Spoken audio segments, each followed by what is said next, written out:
I start tonight in Genesis 15. And strangely enough, I pray this will jar some of you tough, thick-necked ones out there that can't seem to make the leap. So what I've been saying. In Genesis 15, we have this great word that comes to Abram in a vision, saying, "Fear not, Abram, I am thy shield and exceeding great reward." Abram said, "Lord God, what wilt thou give me, seeing I go childless, and the steward of my house is this Eliezer of Damascus?" I've already taught on this concept of the steward in his house. Abram said, "Behold, to me thou hast given no seed, and lo, one born in my house is mine heir. The servant of my house is the heir." Behold, the word of the Lord came unto him, saying, "This shall not be thine heir, but he that shall come forth out of thine own bowels shall be thine heir." And he gives him this wonderful declaration. He brought him forth abroad, said to him, "Look now toward heaven, and tell the stars, if thou be able to number them." He said unto him, "So shall thy seed be." And he believed, he amened in the Lord, and it was counted, he counted it to him for righteousness.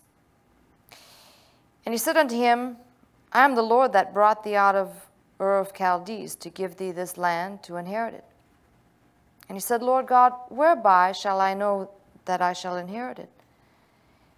And this is what I want to focus on. He said unto him, God said to Abram, this is always the way God does this direct, "Take me a heifer of 3 years old." God, "Take me a heifer of 3 years old, and a she-goat of 3 years old, and a ram of 3 years old, and a turtle dove, and a young pigeon."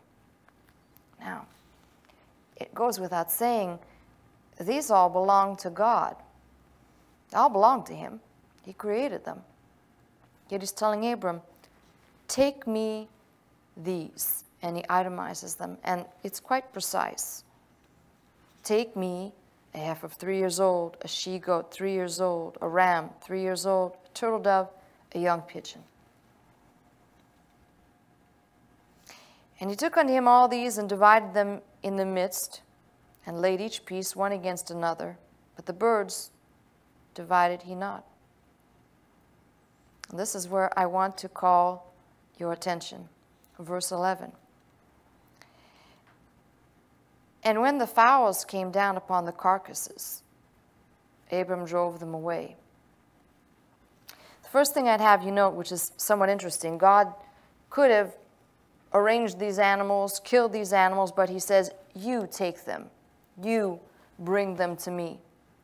There were no, King James says, the fowls came down. They're vultures. There were no vultures anywhere, except when God's sacrifice was put in view.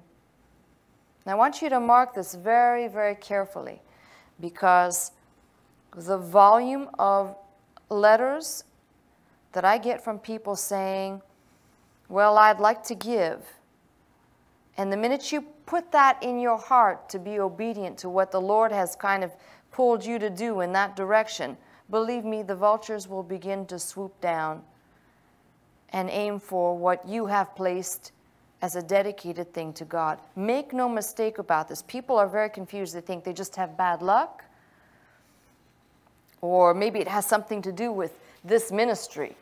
No, it has to do with the fact that when you commit your way, and I'm looking at it from the framework right now of anything that disturbs or distracts, vultures are always going to come down and try and attack. It says that Abram drove them away. He had to beat them away.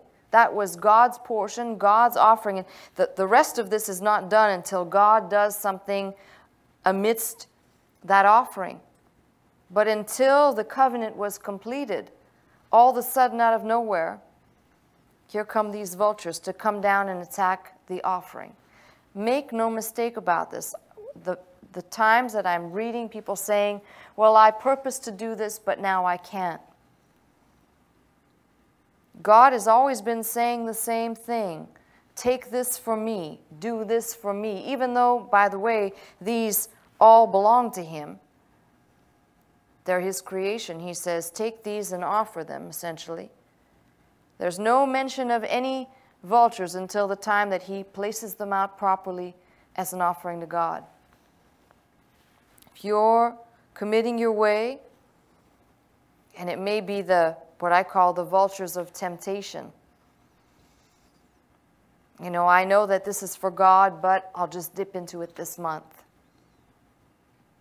Or it may be, in my case, the way I see things are the vultures, those false prophets and the false proclaimers that are always swooping around those who actually want to come and present an offering. There's always some leech, some barnacle, some vulture waiting to attack, whether it's to suck and take out the life of something that you were planning to offer to God, or to just come pick it apart and carry it away. And I think this is remarkable because it says clearly, when the fowls, the vultures came down upon the carcasses, Abram drove them away. Period. Nothing more. Of course, the rest of this is the sun was going down, a deep sleep fell upon Abram. Lo, a horror of great darkness fell upon him. And he said unto Abram, know of a surety that thy seed shall be a stranger in a land. Gives him this great prophecy of the telling of the people being carried for 400 years into bondage, and the nation whom they shall serve will I judge. God's giving a faithful word, and the fourth generation they'll come out. And then the oddity, the closing portion of this, it says, and it came to pass that when the sun went down and it was dark, behold, a smoking furnace and a burning lamp that passed between those pieces. Interesting.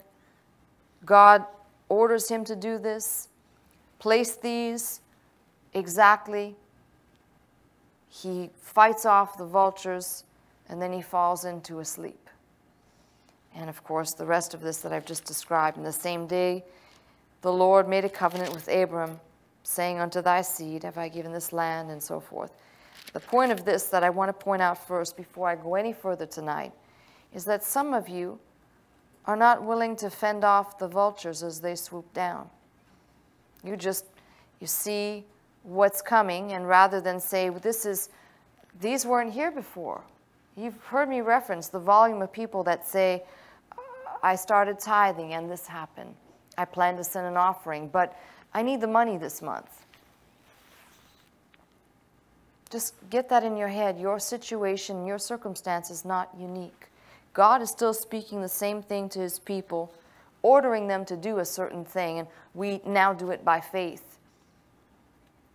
Don't think that there aren't going to be vultures to come and try and pick away what you've placed before God. It's your responsibility, just like Abram, to drive away what the attacks come. We know that we resist the devil, and he flees from us. Well, just like these that came down to attack, I'm telling some of you new watchers who think, well, it shouldn't be this difficult.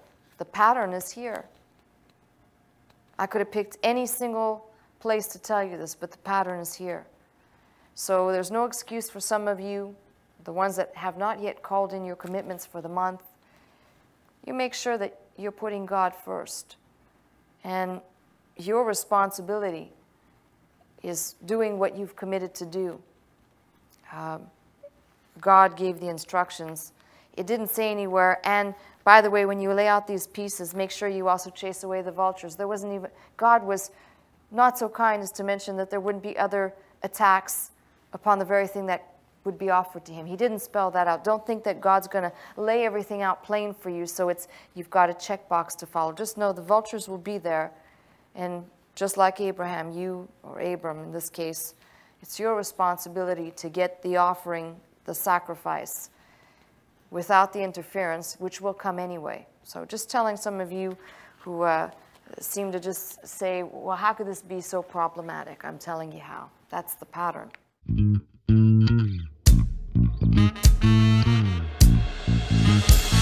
into this house, magnify the Lord, lift up holy hands, our hearts in one accord, worship and bow down before